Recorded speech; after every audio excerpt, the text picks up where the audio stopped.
Hello friends, welcome to learn services. This is Ram Soni. आज हम discuss करेंगे उड़ान 4.0 स्कीम के बारे में। हम इस स्कीम के बारे में तो जानेंगे, लेकिन साथ में भी जानेंगे कि उड़ान का इतिहास क्या है बेसिकली उड़े देश का आम नागरिक। Let's talk about this one. तो अभी हाल ही में चर्चा में क्यों आ गया? अभी हाल ही में चर्चा में इसलिए आ गया क्योंकि हमारी जो सिविल एविएशन मिनिस्ट्री है, इन्होंने अनाउंसमेंट किया है अगले 100 दिन का एजेंडा क्या होगा।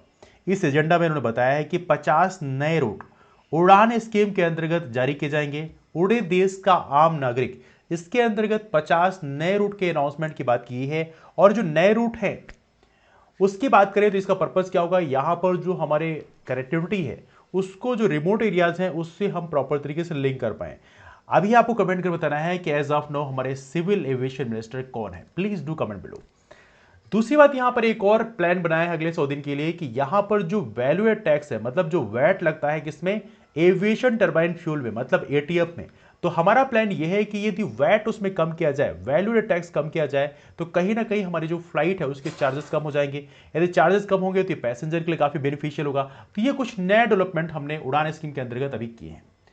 यदि उड़ान स्कीम की बात करें, यह है क्या, उड़े देश का आम नागरिक। इस स्कीम की यदि हम बात करें, जिसका पर्पस था कि इसके अंतर्गत हम जो रिमोट और रीजनल एरियाज हैं उसको प्रॉपर तरीके से हम कनेक्ट कर पाए, प्रॉपर तरीके से कनेक्टिविटी हो पाए, और साथ में जो एयर ट्रैवल है उसको एफोर्डेबल, मतलब किफायती दाम पे किया सके। तो सबसे बड़ा प्लान तो हमारा ये था। इसमें कुछ कंपोनेंट में देखें तो नेशनल सिविल एविएशन पॉलिसी, इसकी बात करें तो इसको ऑब्वियस बात हमारे जो पीएम मोदी हैं इनके द्वारा लॉन्च किया गया जून 2016 में। तो ये काफी महत्वपूर्ण स्कीम मानी जाती है, क्योंकि रीजनल लेवल पे कनेक्टिविटी करने के लिए बहुत ही बढ़िया माध्यम है। नौ इस स्कीम के अंतर्गत देखें तकरीबन half of the seats in उड़ान फ्लाइट्स, उड़ान फ्लाइट जो भी होंगी उसके अंतर्गत उसमें लगभग आधी सीट जो है ये सब्सिडाइज्ड प्राइस में ये जारी की जाएंगी। मतलब जो प्राइस फेयर होगा वो सब्सिडाइज्ड होगा, मतलब काफी कम होगा। और जो सब्सिडी करेंगे, मान लीजिए सपोज करिए ट्रैवल की फीस है, मान लीजिए सपोज करिए 5,000 रुपए। नाउ यदि इन्होंने बोल दिया कि हाँ इसमें आधी सीट जो है सब्सिडाइज होगी, तो अब आधी सीट की फीस कर दिया इन्होंने मान लीजिए 2,000 रुपए। अब ये 2,000 रुपए में जो डिफरेंस है 3,000 रुपए, इस 3,000 रुपए में जो पैसे पे किया जाएगा, कुछ पैसा केंद्र सरकार पे करेगी, कुछ पैसा राज्य सरकार पे करेगी, मतलब जिनमें कनेक्टिविटी हो रही है। तो ये बेसिकली एक बहुत ही बढ़िया पॉलिसी थी। नाउ इस स्कीम की बात करें तो ज्वाइंटली फंड करेंगे केंद्र सरकार और राज्य सरकार। जिन राज्य सरकारों में यहां पर जो ट्रांसपोर्ट होगा तो उन राज्य सरकारों को भी यहां पर साथ में सपोर्ट करना पड़ेगा। इस स्कीम की बात करें तो उड़ान स्कीम 10 साल के लॉन्च किया गया था, हालांकि उसके बाद में उसको एक्सटेंड भी किया जा सकता है। ये बेसिकली हमारा प्लान था। नाउ उड़ान 4 क्यों चर्चा में आ गया? उड़ान 4 की बात करें तो उड़ान स्कीम की बात तो आपको पता है, 78 नए रूट्स, 78 नए रूट्स अब क्रिएट किए जा रहे हैं fourth round of regional connectivity scheme के अंतर्गत। उड़े देश का आम नागरिक ये जो स्कीम है, इसका जो फोर्थ राउंड अभी हम लॉन्च कर रहे हैं, इसमें हम 78 नए रूट को यहां पर अप्रूव कर रहे हैं। अब यहां पे कुछ और चीजें बोली हैं। 3 successful rounds of bidding were conducted by union minister of civil aviation. इसके अलावा यदि हम बात करें ओवरऑल उड़ान स्कीम की बात करें, उड़ान स्कीम के अंतर्गत अब तक 766 रूट्स को सैंक्शंस किया जा चुका है। लेकिन उड़ान का जो फोर्थ वर्जन है उसमें हमने 78 नए रूट्स को अप्रूव किया है। इसके अलावा 274 UDAN routes have been operationalised by ministry of civil aviation since its inception. मतलब जब से उड़ान लॉन्च किया गया उससे अब तक 274 रूट्स जो है ये ऑलरेडी ऑपरेशनलाइज्ड है, मतलब ये इस समय काम कर रहे हैं। देखिए 766 रूट्स को हमने सैंक्शंस कर रखा है, लेकिन सभी ऑपरेशनलाइज नहीं है। उसमें से 274 रूट्स जो हैं वो इस समय ऑपरेशनलाइज हैं। इसके चलते हमने 45 एयरपोर्ट को और 3 हेलीपोर्ट्स को कनेक्ट किया है। तो कह सकते हैं उड़ान स्कीम के बारे में कुछ महत्वपूर्ण इंफॉर्मेशन है।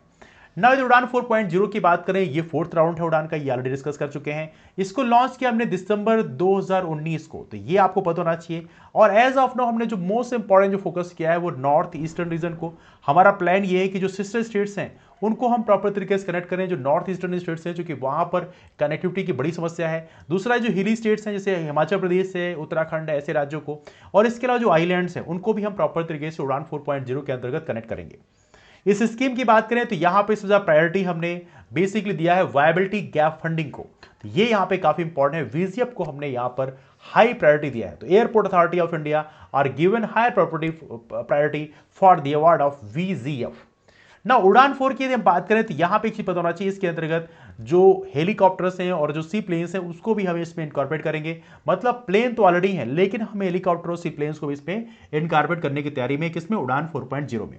नाउ एटीएफ की बात करें तो एटीएफ जो है ये काफी महत्वपूर्ण है। जो इसमें जो जो कास्ट लगता है, देखिए एटीएफ के बारे में हमने पहले डिस्कस कर लिया था, आपको याद होगा, एविएशन टर्बाइन फ्यूल। इसमें हमारा उड़ान जो नई लॉन्च कर रहे हैं उड़ान 4.0, इसका पर्पज ये है कि इसमें जो वैल्यू टैक्स है इसको हम कम कर पाए। मतलब एविएशन टर्बाइन फ्यूल की यदि हम बात करें तो एविएशन टर्बाइन फ्यूल में ये याद रहे ये जीएसटी के अंतर्गत नहीं आता, मतलब ये जीएसटी में नहीं आता। गुड्स एंड सर्विस टैक्स की बात करें तो एटीएफ एविएशन टर्बाइन फ्यूल इसके अंतर्गत नहीं आता। ना क्वेश्चन बनता है जीएसटी के अंतर्गत क्या कौन कौन से प्रोडक्ट नहीं आते। यदि आप ये जानना चाहते हैं तो मैं आपको बता दूं कई सारे ऐसे प्रोडक्ट हैं जो जीएसटी में नहीं आते, जैसे फ्रेश फूड्स हैं, फ्रेश मिल्क हैं, कर्ड है, ब्रेड है, ये सारी चीजें जो है जीएसटी में नहीं आती, ये एग्जेम्प्ट सप्लाई है। जीरो रेट सप्लाई की बात करें तो यहां पर जो स्पेशल इकोनॉमिक जोन है वहां से जो चीजें एक्सपोर्ट होती हैं, सप्लाई होती हैं, वो भी जीएसटी के अंतर्गत नहीं आते। निल रेट सप्लाई की बात करें तो यहाँ पे ग्रीन्स है, साल्ट है, जगरी है, ये भी जीएसटी में नहीं आते। नॉन जीएसटी सप्लाई की बात करें तो जैसे अल्कोहल है, human consumption for human consumption, या नेचुरल गैस है, पेट्रोल है, ये सारी चीजें जो है इसके अंतर्गत नहीं आती। शेड्यूल 3 की बात करें, ये वो प्रोडक्ट है जो जीएसटी में नहीं आते। इसमें सर्विसेज ऑफ फ्यूनरल है, बरियल है, या ऐसी जो चीजें हैं वो बेसिकली जीएसटी के अंतर्गत नहीं आती। तो ये थोड़ी चीज आप लोग याद रखें। बाकी सारी चीजें मीनिंग हर एक चीज की लिखी हुई है, ये आप लोग देख सके समझ सकते हैं।